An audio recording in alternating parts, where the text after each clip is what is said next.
Who is John Stossel? John Stossel has been one of the most distinctive voices in all of journalism. The media did once like me. They like my consumer reporting. We are not ripping people off. They like my confrontations. You and your cronies in government. For you to call these people cronies is very unfair. I think this is fake. You think it's fake? But then I started criticizing government. I'm going to fire whoever scheduled this interview. Politicians didn't like that. And ABC didn't love it. So I went to Fox. But I fought with people there, too. You are ignorant and arrogant to think that you can design a better system. My Fox show was great for 7 years. But now I want to reach more people, including people who don't watch TV. So I'll be right here on the internet, where you can watch us anytime, anywhere. Your ban is cruel to people and animals. I'll fight the central planners. You people have your head in the sand. I'll show you the waste in government. What's the agriculture department doing? I'm sure they do a bunch of things. I'll do longer investigations. Something upsetting you? Email me some video. Maybe we'll report what you've discovered. I'm a libertarian. I've learned that life works best when individuals are free to make our own choices. And government governs best when it governs less. But that libertarian idea gets squeezed out by the louder voices in the old media. If you're saying that Hillary Clinton is pivoting, I would like you to not pivot. I'm sick of them. Where's the thoughtful debate? So that's why I'm going to the new media. Twitter, Instagram, YouTube, Facebook. For the next chapter of my career, I'll report from here on ReasonTV and Stossel TV.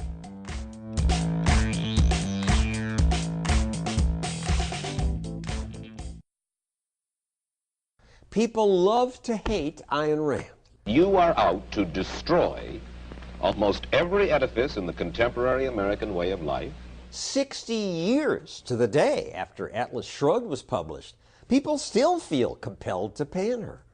Ayn Rand became famous for her philosophy of objectivism, which is a nice way of saying being a selfish asshole.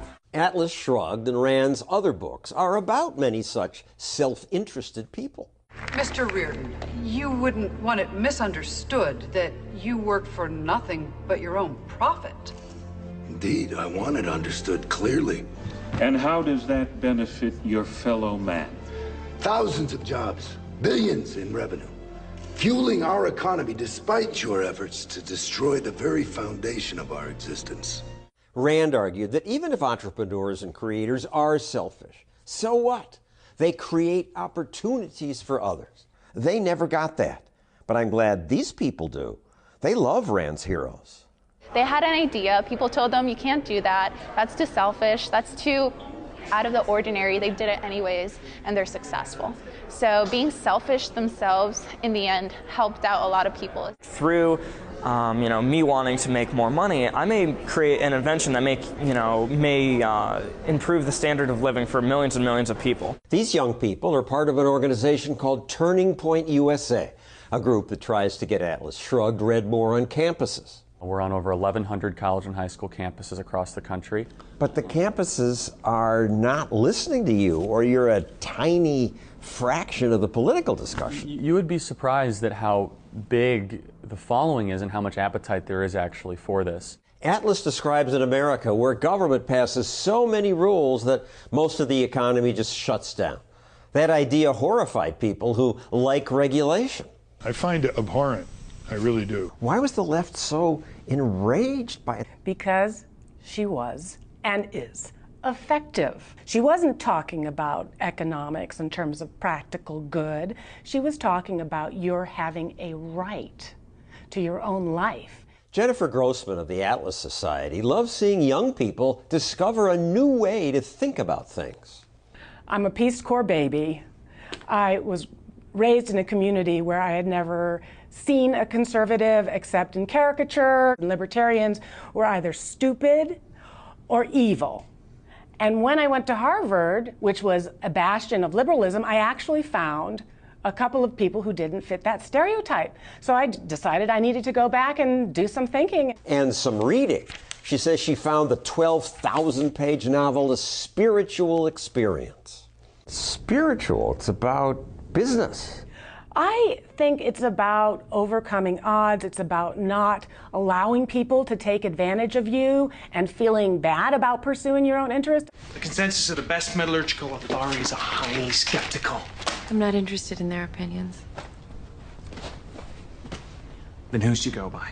My own. In America, the social justice people are winning, and people who wear dollar signs on their dress are vilified. They completely marginalized Ayn Rand. They completely took this stuff out of the classroom. And now, when they're introduced to it, they freak out. In a good way, she means.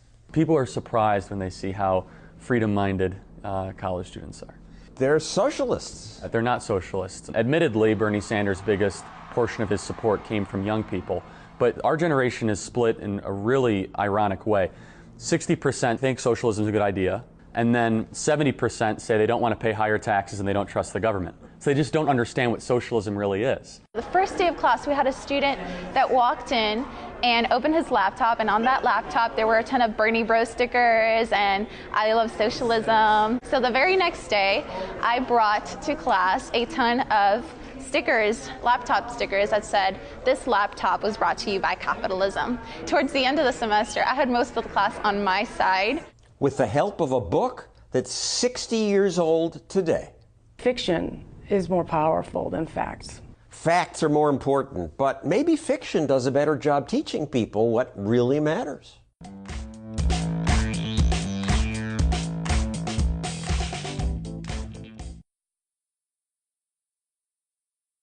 Would you like a chocolate? Oh, thank you. Forrest Gump was in Savannah, Georgia, a town with interesting history. But tour guides say, The number one question I get is, where's the bench in Forrest Gump? Michelle Freener offers walking tours. We are going to do a 90-minute history tour of Savannah. She gets good reviews from customers, but her business almost didn't get off the ground because Savannah's politicians say to be a tour guide, you have to get a license. I had to pass a college-level history exam with tons of obscure gotcha questions. It could be 3 to 5 months of studying it because it was about 120 pages. I had to map out where I was standing, what I was saying. Tour guides need licenses? In some cities, you have to have a license just to tell stories. Dick Carpenter, author of the book Bottleneckers, Gaming Government for Power and Private Profit, says Savannah's rules, like those in many cities, create so many hurdles for entrepreneurs.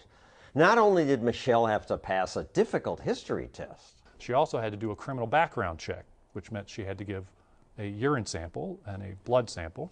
She also had to go through a physical fitness test, and then she had to pay fees to the city as a result. $100. And yet the test asked no questions about subjects covered by the most popular tours. You know, the most popular tour in Savannah is a ghost tour. So she complained to a city official. There's no ghost questions on this test. And he goes, because ghosts aren't real. There were no questions about the making of Forrest Gump either. Stupid answer, stupid does. Even if guides give Forrest Gump tours, ghost tours, or food tours, they had to take the test. The city was making a nice amount of money for people failing this. A lot of people think that this fee is just another money grab by the city. Alderman Bill Durant says it's important to license tour guides. I hear a lot of tour guides saying things that make me cringe because it's just not accurate information. And so the licensing and the testing I thought was a good idea just to make sure people had the accurate information. Politicians in a bunch of other cities agree. They demand that tour guides pass tests.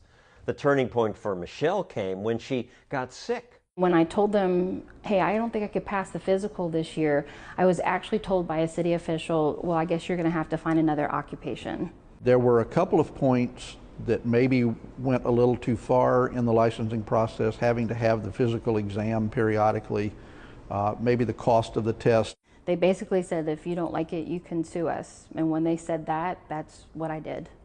With the help of the law firm, the Institute for Justice, she sued Savannah, and Savannah removed its licensing rule. So how does that go down? You bring the suit, and they sheepishly say, oh yeah, you're right, it's the First Amendment? issue? I wish it were that easy. There's discovery, depositions are taken, and so the city often months, often years, they realized that this was in fact a First Amendment issue, and they stood to lose. Savannah was just one of their victories. You want a Washington, D.C. tour? Just $10. That's the Capitol behind me. This is the IRS building. Oh, I can't tell you that. That's illegal. Washington, D.C. once demanded that guides have a license, so I joined this Segway tour. Aren't they trying to make sure that people get a proper tour? We give them a proper tour. I mean, I've passed a bar exam. I know how to give a proper tour. The Institute for Justice sued Washington, too, and won. So now, at least in D.C. and Savannah, tour guides are free to work. The free market is taking care of itself. Bad tour companies don't last. It's been a pleasure walking with you today. She's right. Competition protects consumers better than licensing laws ever will. But politicians always want more control over you. Little by little, we've managed to get control of some things, but we still don't have control over a lot. Yes, you do. Your bottlenecks are everywhere. So I'm glad there are people out there trying to stop them. In our next bottlenecker video, we'll cover the fight over food trucks. I could have lost it all.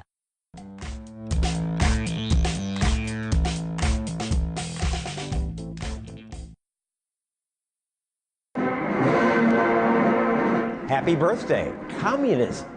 This year marks 100 years since communism began.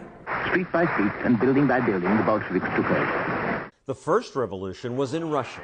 In those fantastic days, the sun seemed to have risen at last. No longer would capitalists exploit workers. Now the people would prosper together under Lenin. Some people resisted, so Lenin ordered them killed. You need to hang without fail, he said, so the public sees the death of the rich, the bloodsuckers. Stalin continued the killing. Millions of people starved because it turned out that when farmers can't control their property, they don't produce much food. Yet today, many leftist Antifa activists carry communist flags. Some say, well, Russia just didn't do communism right. But when has anyone done it right? The Chinese said they would make communism work. Instead, a mob of teenagers called the Red Guard lined up skeptics and executed them. Millions were murdered. Yet even after years of murder, many Chinese people still believe. Look at these people. They are crying, not because they're unhappy. They're crying with joy and excitement just because they got to see their leader, Chairman Mao. I was brainwashed for entire those school years. Mao was like a god to me. I could listen to him talking to me from the clouds, just like a religion, right? But Chinese communism failed even the people who worshipped it. I was so hungry all the time. My uncle told me how to trap rats. But the prison, everybody's trying to catch rats. The rats run out too. It was horrible. It was horrible. Lily Tang was a little girl then. She loved Mao. Then he died. I really did not know what to believe. It's like I started to realize, was that lie? I was 12. You look at my picture when he died. I was wearing big arm, black bed, and crying my eyes out. But about 8 years later, I met a U.S. exchange student. We made a dancing party. We started dancing. That type opened up. He said, Lee, come to my room next day visit. I want to show you something. He showed me a pocket constitution. He read to me first the paragraph, Declaration of Independence. It's like a light bulb came on. I said, I have rights. All men created equal. Doesn't matter which country, which race, which color. I have rights.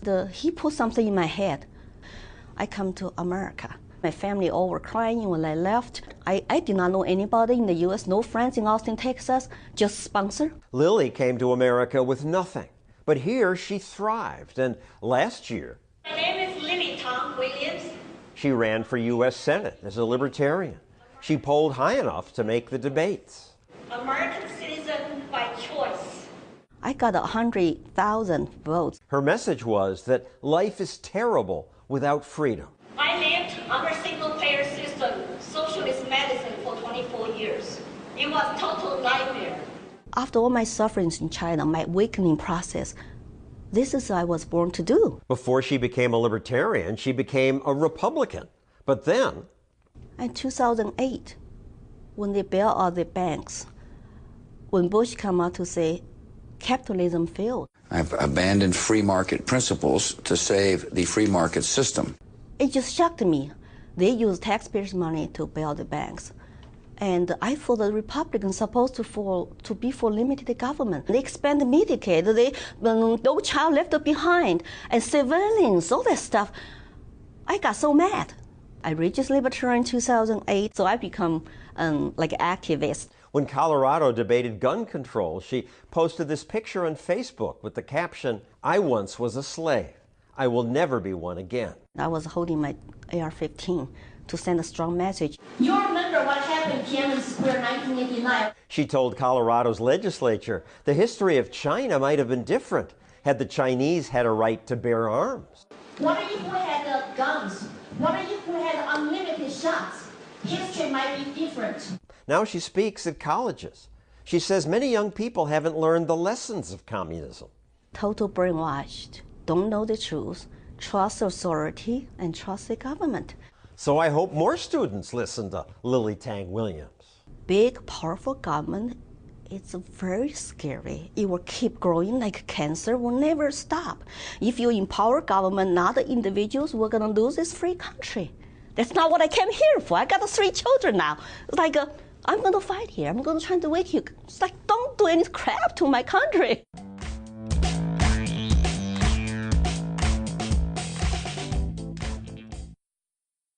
The national debt now exceeds $20 trillion. It happened after President Trump reached a deal with Democrats to allow the government to go deeper into debt. In that meeting, we agreed to pass an increase in the debt ceiling. Schumer called it a really positive step forward. He likes it because more debt means government can spend more. And Democrats love spending more. Schumer wants no cuts to entitlement spending and more spending on Amtrak, solar subsidies, Obamacare, even the F-35. It's always more. And Republicans? Well, they like spending too.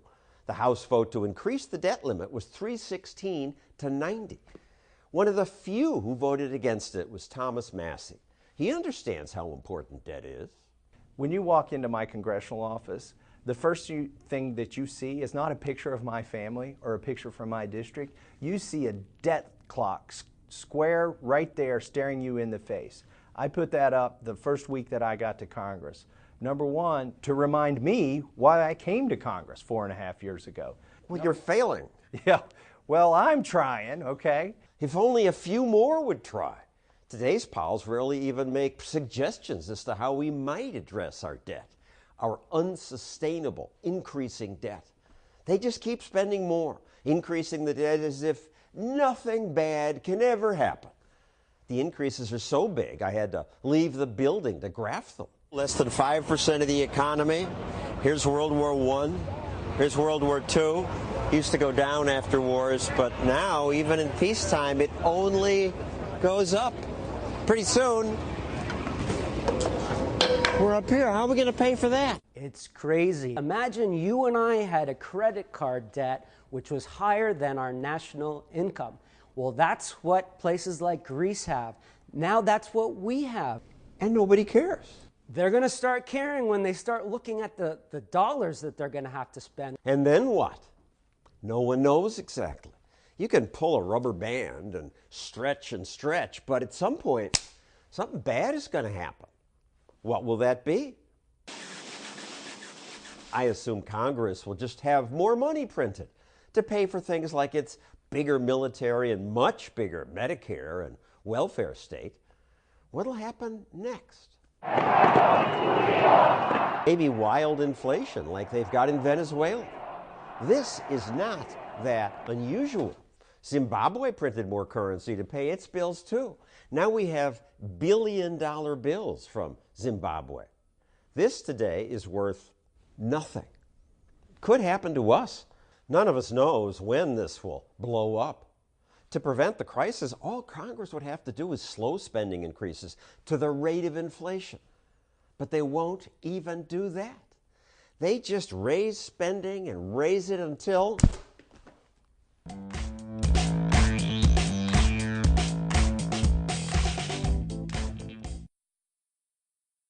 Today is Constitution Day.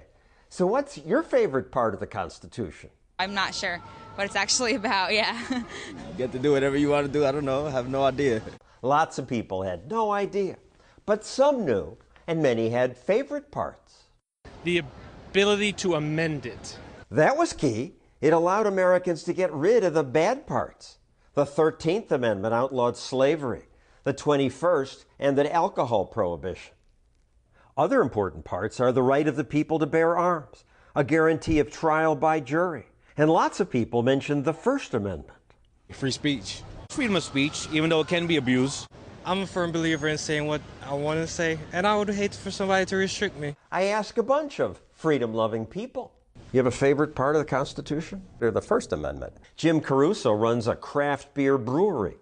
Why the First Amendment? If you don't have the ability to express what you truly own, your thoughts and ideas, you don't have any of the above. Libertarian Party Chair Nick Sarwark says his favorite part is the whole Bill of Rights. The rights of the individual, the right to free speech, the right to keep and bear arms, the limitations on the powers of government. Congressman Thomas Massey says his favorite part is the 9th Amendment. It says just because we have listed some of your rights here in the Bill of Rights and in the Constitution, that's not an exhaustive list. It says that all of the rights are yours. Congressman Justin Amash says his favorite part is the Equal Protection Clause. You can't pass laws that don't apply equally to everyone. Senator Mike Lee chose the 10th Amendment, which gives most government power to the states or the people. States do stupid things too. Sure they do. But the difference is, with a state, you can turn it around a lot faster. Charles Kirk, who heads a student group that fights against big government, also picked the 10th Amendment, because I think it shows the humility of the founders, where they said, we didn't get it all right here. What amazing humility for the founders to put that in. It's a remarkable document. I hate the archaic way parts of it are written, but heck, it's still mostly working 230 years later. It's a reason we should celebrate today, Constitution Day.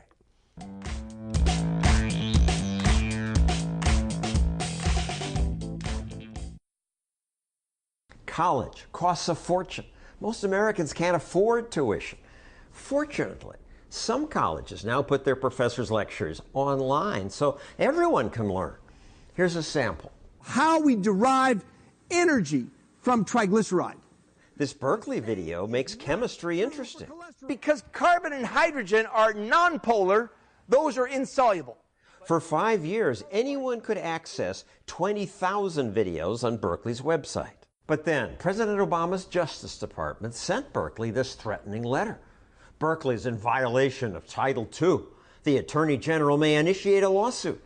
It's all because of a well-intended law called the Americans with Disabilities Act. Both blatant and subtle discrimination. A young Al Gore pushed for that law. President Bush Sr. signed it. Both parties applauded.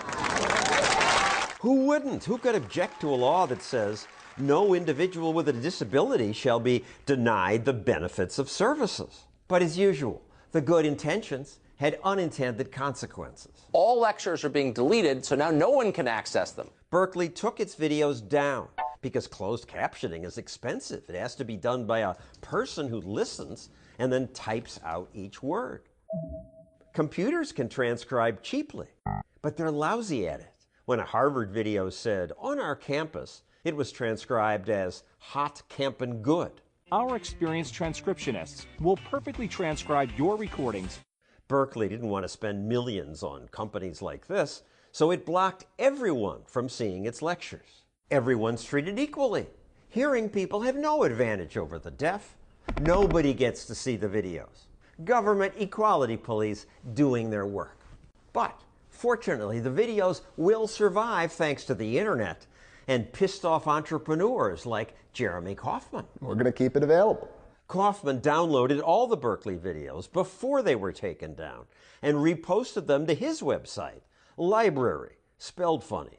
The Justice Department might say, you're making life tougher for deaf people. I don't think anyone thinks that it wouldn't be better if stuff were subtitled for deaf people, but at the same time, it's ridiculous to say this content can't be available unless it's subtitled for deaf people. Kaufman says he wants to help deaf people, But when closed captioning costs millions... Is that a reason that content shouldn't be available to everyone? Do you want to put a gun to someone's face and say, caption those videos? It's absurd. It is absurd. But what government does is often absurd. Thank goodness for the internet and people like Kaufman, someone willing to spend his own money to keep information free.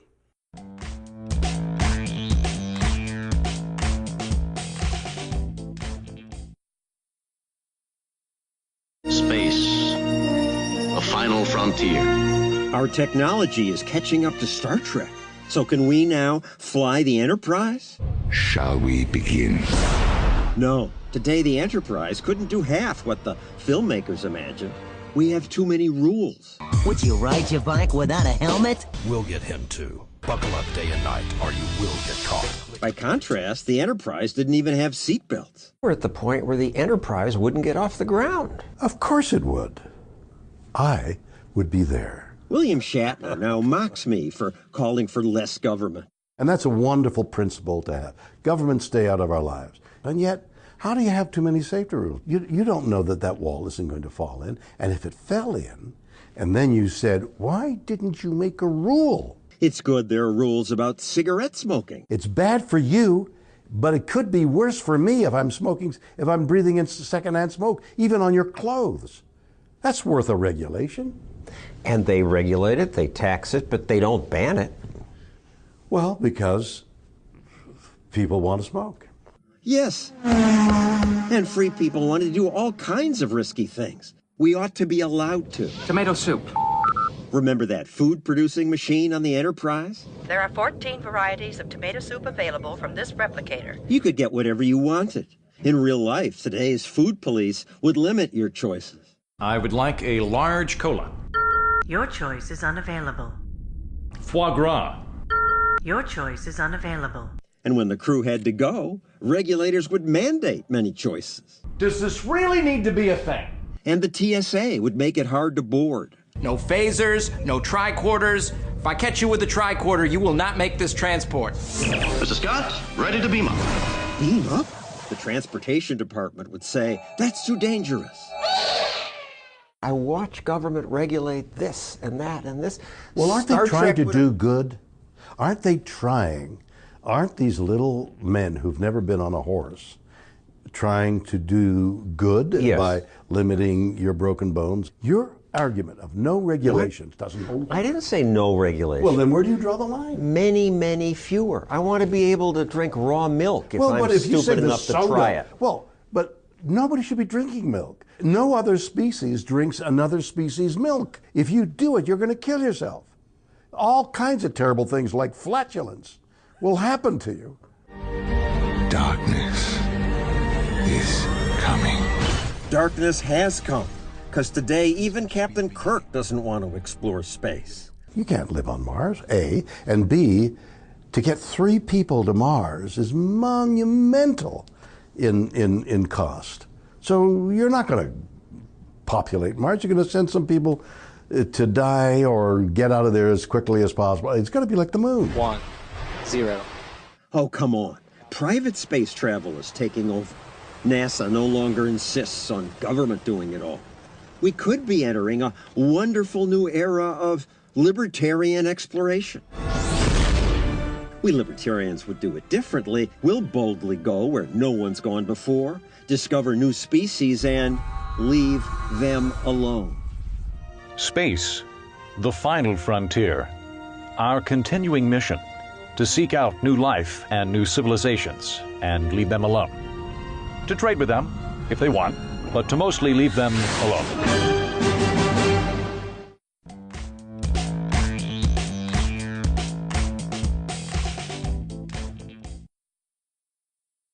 Have you got your Che Guevara t-shirt yet? I've got mine here. Isn't it cool? Except it shouldn't be. Guevara, in the name of communism, killed lots of people. He said, we must eliminate all newspapers. We cannot make a revolution with a free press. Aren't we Americans supposed to favor a free press? 3 years later, after Guevara helped Castro take power, he said, we executed many people by firing squad without knowing if they are fully guilty. He killed people without knowing if they were guilty. And anyway, guilty of what? Believing in capitalism? Owning a farm? It said that Che and his gangs killed thousands of people. And yet, if you go to an American teachers union protest, you see people wearing shirts like this. Who's on your shirt? Che. Che Guevara. Yeah, of course, right. Can you tell me a little bit about Che? I know he's a revolutionary who fought for labor rights, and that's why I have him on right now. He's a good role model for all of us in terms of like standing for the people. A good role model. What is she thinking? Michael Monahan writes about this for the Daily Beast. What's she... I have no idea what she's thinking, because the first thing to say is he didn't fight for labor rights. The Cuban government outlawed independent labor unions when they came to power in 1959. Che Guevara, within a few years set up the labor camps and the penal colonies that we saw up until we still see them now. I mean, they're slightly reduced, and they're not as brutal as they once were, but they're still pretty brutal. And, Guevara was essentially the executioner that pulled people that were considered counter-revolutionaries and had them shot. So why is he on all these T-shirts? It's an amazing thing. We have a picture of this famous model, Giselle Bundchen. She's wearing Che swimwear here. Mrs. Tom Brady. Yeah, and I suspect they probably have a lot of money that would be expropriated by Che Guevara if he had the chance. No, I mean, it's become this sort of popular thing, and you see people like Carlos Santana, the musician, going to an awards show with a Che Guevara shirt on, not really realizing the most basic things, that Che Guevara is one of the... It's just that he's good looking. He was a handsome guy, but he was also banned music that was considered capitalist and decadent, like the Beatles in Cuba in the early 1960s. So these people have no idea what they're talking about, and they say, well, he's a revolutionary, and, he fought for poor people, etc. No, he actually required, by his ideological fanaticism, that a country, Cuba, remained poor from 1959 to today. If you go on Twitter, talk about Cuba, people talk about, oh, they're all literate. Sure, yeah. Two things you always hear is literacy and healthcare. The first thing is, the literacy rate, which is supposedly 99%. Those numbers we get from the Cuban government, by the way, and they're not a very trustworthy source. Second of all, what is the point of full literacy if you're not allowed to read what you want? If you have to read the turgid speeches of Fidel and Raul Castro, and, that's what your literacy gets you, if you want to go to a library in central Havana and get a copy of 1984, good luck. In 1959, when the Cuban communists took over, they overthrew a brutal and vicious dictatorship of the Batista regime. That said, the starting point in Cuba, literacy 70, 80% already, was fairly high, and they didn't have too far to go, but this is always what is said. Who cares about lack of a free press? They have health care, and they have literacy. There's this hugely popular travel guide, Lonely Planet. Yes. Cuba retains a refreshing, preserved quality. It's a space that serves as a beacon for the future. Universal education, healthcare, and housing are rights people the world over want. A beacon for the future. It's a museum of the past is what it is, not a beacon for the future. The reason there are cute old cars there is because the country is bankrupt. Internet access, is that quaint that there's no internet? We're not polluted by Twitter and all this stuff. And yet, no, they don't have access to the government controls it. Communism is popular. In Hollywood, you've got, in Peru, Cameron Diaz carried a bag with a Mao slogan on it. Yeah. The Maoist rebellion in Peru killed 70,000 people. Yeah, the shining path. I mean, I would say I'm going to cut Cameron Diaz a tiny bit of slack and I chalk most of this stuff up to ignorance. These people that do this tend to be, extremely wealthy, and I think if you went and took all their money and collectivized their grain. It's also the concept of commune. We're all in this together. Yeah. Yeah, well, it is. The idea of communism is a very simple one. We should all share everything, right? And then we all, it's a simple thing. Try explaining sort of liberal economics, classical liberal economics. It's a very complicated thing. That's what we try to do on this show. I know, that's why this show but exists. It's not working. Yeah. In terms of the positive view of capitalism, it's not just the young people who don't get it. Age 30 to 49, only 50% have a positive view. 50 to 64, 53%, barely half. Yeah. No, I find myself fighting this battle all the time. I mean, you do things like globalization, globalization, which is considered this horrible scourge that lifts people out of poverty, have lifted countless millions of Indians and Vietnamese and even Chinese, so they're sort of post-communist societies, out of poverty. But, you know, globalization is a swear word. It's a very sort of complicated argument to get to the result, which is this stuff works.